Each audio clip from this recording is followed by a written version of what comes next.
उधर केंद्र सरकार ईडी की तर्ज पर सीबीआई के हाथ मजबूत करने की तैयारी में है, जिसके लिए अलग से कानून बनाने की जरूरत पड़ेगी। संसद की स्टैंडिंग कमेटी ने सीबीआई के काम में आ रही दिक्कतों को देखते हुए अपनी रिपोर्ट में सीबीआई को मजबूत करने के लिए एक नया कानून बनाने की बात कही है, जिससे जांच एजेंसी को राज्य सरकार की इजाजत लेने की बाध्यता खत्म हो जाए। हालांकि विपक्षी पार्टियां इसे सीबीआई को सत्ता की कठपुतली बनाने की कोशिश करार दे रही है।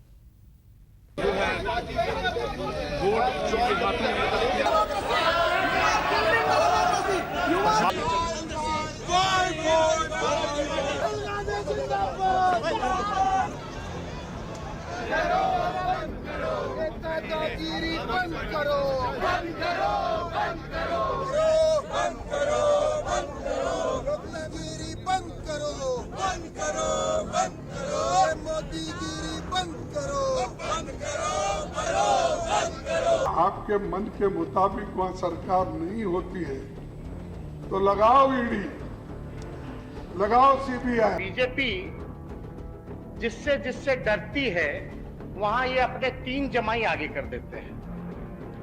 पहला जमाई सीबीआई, दूसरा जमाई ईडी, तीसरा जमाई इनकम टैक्स। सत्ता पक्ष के मुताबिक जो इंसाफ का ब्रांड कहलाता है, विपक्ष उसी एजेंसी को पिंजड़े का तोता बतलाता है। सुप्रीम कोर्ट की टिप्पणी का हवाला देता है। कभी बीजेपी सीबीआई को कांग्रेस ब्यूरो ऑफ इन्वेस्टिगेशन कहकर चढ़ाती थी, अब कांग्रेस इसे कॉम्प्रोमाइज ब्यूरो ऑफ इन्वेस्टिगेशन बताती है। विपक्षी टोली तो इसे सत्ता पक्ष की जमाई तक कह जाती है। लेकिन केंद्र की मौजूदा मोदी सरकार सीबीआई की ताकत बढ़ाना चाहती है, उसकी भूमिका और काम करने के तरीके को और मजबूत बनाना चाहती है। सूत्रों के मुताबिक इसके लिए अलग से कानून बनाने पर विचार भी किया जा रहा है। इसके लिए केंद्रीय कार्मिक मंत्रालय और गृह मंत्रालय के बीच चर्चा भी हो रही है। केंद्र सरकार सीबीआई को और मजबूत बनाना चाहती है। इसके लिए एक नए कानून लाने पर विचार किया जा रहा है। इसके पीछे की वजह यह है कि संसद की एक समिति ने सीबीआई को लेकर जो रिपोर्ट सौंपी है, संसद को जो रिपोर्ट सौंपी है, उसमें यह कहा गया है कि सीबीआई को लेकर नए कानून बनाने की जरूरत है। दरअसल सीबीआई को लेकर संसद की स्थायी समिति ने सिफारिश की है कि सीबीआई के लिए अलग से कानून बनाया जाए, ताकि इस केंद्रीय जांच एजेंसी को राज्य सरकारों से सहमति लेने की कोई जरूरत न रह जाए। फिलहाल सीबीआई की जांच का दायरा सिर्फ केंद्र शासित प्रदेश या रेलवे के एरिया तक सीमित है। ऐसे में केस दर्ज करने या किसी केस को अपने हाथ में लेने के लिए राज्य सरकार से इजाजत लेनी पड़ती है, जिसके कारण सीबीआई को कई बार दिक्कतों का सामना करना पड़ता है।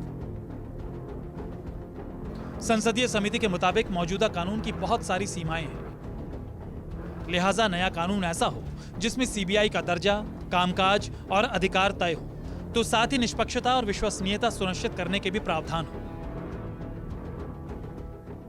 अब ये बहुत सीरियस समस्या बन गई है, क्योंकि 9 राज्यों ने अपनी जनरल कंसेंट वापस ले ली है, जिसका मतलब ये होता है कि आप नया केस दर्ज नहीं कर सकते और जो केस ऑलरेडी दर्ज किया सीबीआई ने उस पर तफ्तीश नहीं कर सकते। तो सरकार का, खासतौर से केंद्र सरकार का एंटी करप्शन जो कैंपेन है वो लगभग समाप्त हो गया है। तो मुझे प्रसन्नता होगी कि अगर केंद्रीय सरकार ऐसा कानून लाए नए सीबीआई एक्ट के माध्यम से, जिसमें ऐसा प्राविधान हो कि एक बार अगर कोई राज्य सरकार कंसेंट दे देती है तो उसको अपनी मर्जी से विड्रॉ ना कर सके।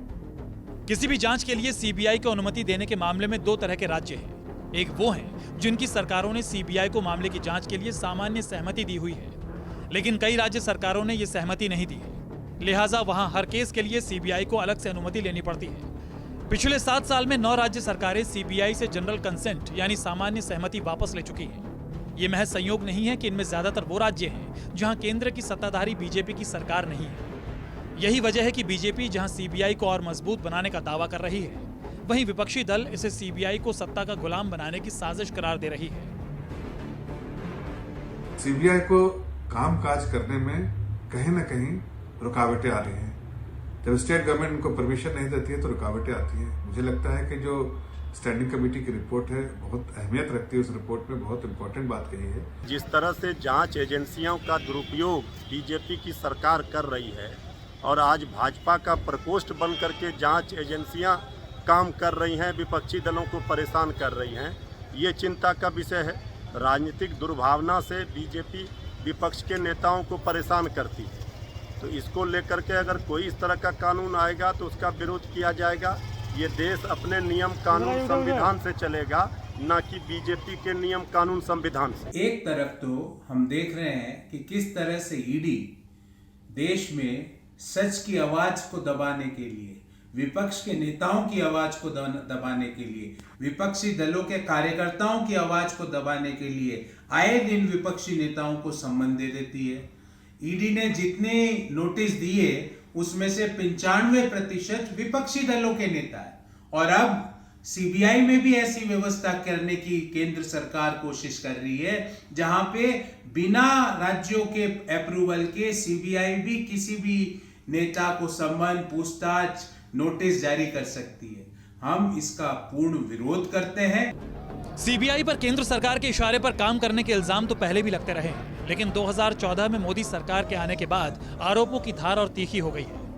मनीष सिसोदिया पर शिकंजा कसने और लालू राबड़ी से सीबीआई की पूछताछ के बाद सीबीआई विपक्षी दलों के निशाने पर आ चुकी है। केंद्र के साथ टकराव की राजनीति के तहत पिछले 7 सालों में 9 राज्य सरकारों ने सीबीआई से सामान्य सहमति वापस ले ली है। मिजोरम ने 17 जुलाई 2015 को सीबीआई से सामान्य सहमति वापस ली, तो वहीं बंगाल ने 16 नवंबर 2018, छत्तीसगढ़ ने 10 जनवरी 2019, राजस्थान ने 19 जुलाई 2020, केरल ने 4 नवंबर 2020, झारखंड ने 5 नवंबर 2020, पंजाब ने 6 नवंबर 2020, मेघालय ने 9 फरवरी 2022 और तेलंगाना ने 30 अगस्त 2022 को सीबीआई से सामान्य सहमति वापस ली। कोई कमी नहीं है। बीते 3 अप्रैल को सीबीआई के डायमंड जुबली समारोह का उद्घाटन करते हुए पीएम मोदी ने भी सीबीआई की जमकर तारीफ की थी। सीबीआई को न्याय का ब्रांड करार दिया था। सीबीआई ने अपने काम से, अपने कौशल से सामान्य जन को एक विश्वास दिया है। आज भी जब किसी को लगता है कि कोई केस असाध्य है तो आवाज उठती है कि मामला सीबीआई को दे देना चाहिए। लोग आंदोलन करते हैं कि केस उनसे लेकर के सीबीआई को दे दो। यहां तक कि पंचायत स्तर पर भी कोई मामला आता है तो लोग कहते हैं, अरे भाई इसके तो सीबीआई के हवाले करना चाहिए। न्याय के, इंसाफ के एक ब्रांड के रूप में सीबीआई हर जुबान पर है।